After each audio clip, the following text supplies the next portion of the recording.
সালামু আলাইকুম। ওয়ালাইকুম আসসালাম। কেমন আছেন? আলহামদুলিল্লাহ ভালো আছি। আচ্ছা, আমি আপনাকে তিনটা প্রশ্ন উত্তর জিজ্ঞাসা করব, আপনার যদি কোনো আপত্তি না থাকে। না সমস্যা নাই, ঠিক আছে। আচ্ছা বলেন তো, নবী করিম সাল্লাল্লাহু আলাইহি সাল্লাম কত তারিখে জন্মগ্রহণ করেন? তারিখে এটা আমি বলতে পারবো না। চেষ্টা করেন ইনশাল্লাহ। কাটতে শুনছিলাম, সঠিক আমার খেয়াল নাই।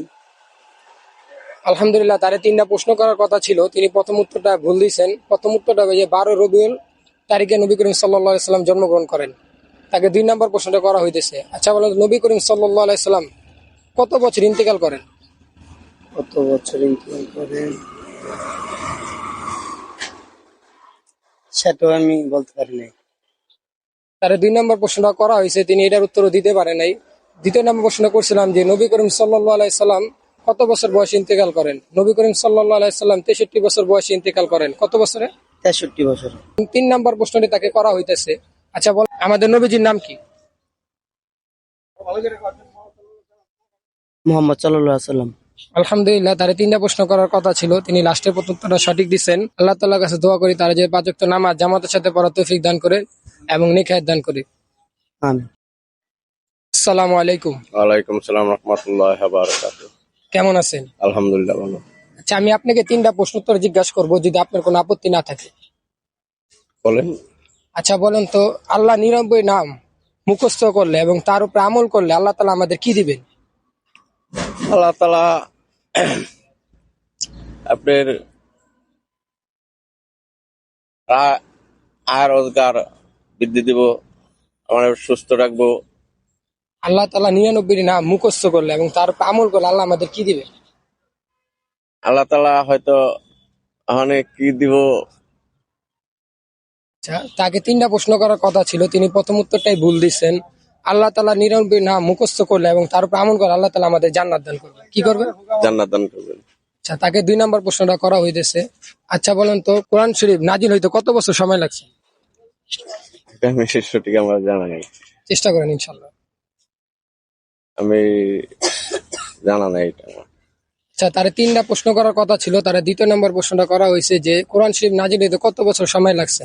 কোরআন শরীফ নাজিল হইতে 23 বছর সময় লাগছে। কত বছর? 23 বছর। আচ্ছা, তার 3 নম্বর প্রশ্নটা করা হইতেছে, প্রত্যেক ব্যক্তির মৃত্যুবরণ করতে হবে, তো কবরে যাওয়ার পর প্রত্যেক মুসলমানকে 3টি প্রশ্ন করবে, কি কি? 3টা প্রশ্ন করব।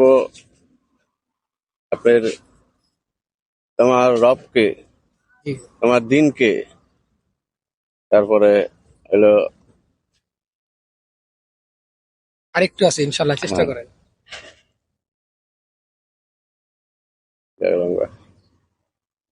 তোমার নবীকে। নবীকে।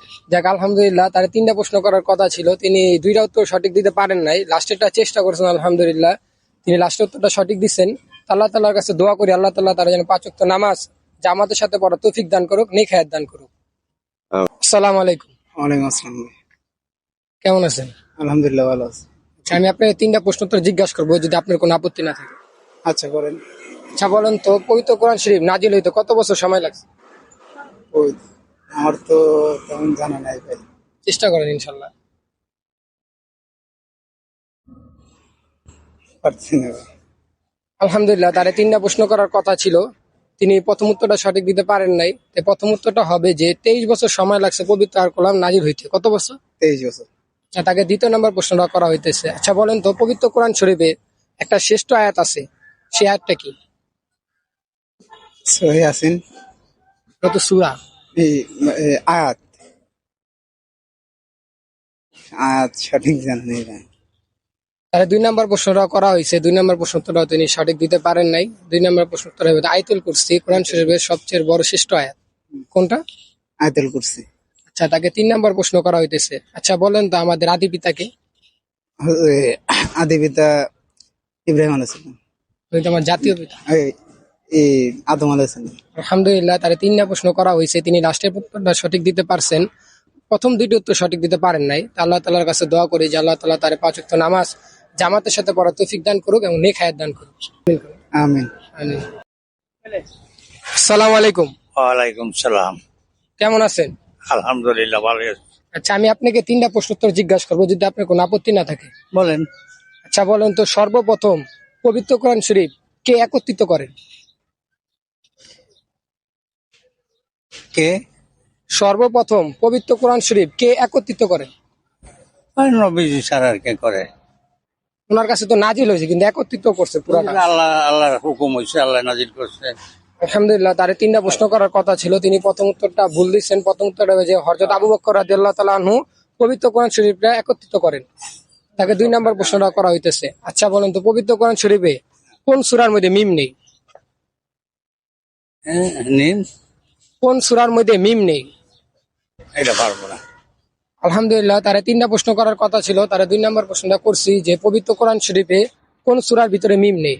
সূরা ইখলাসের ভিতরে মিম নেই। কোন সূরা? আমার খেয়াল কোন সূরার ভিতরে? সূরা ইখলাসের ভিতরে। আচ্ছা, তারা 3 নম্বর প্রশ্নটা করা হইতেছে যে নবী করিম সাল্লাল্লাহু আলাইহি সাল্লাম যুবক বয়সে কি করতেন? এটা আমার অনুসরণ নাই। চেষ্টা করেন ইনশাল্লাহ।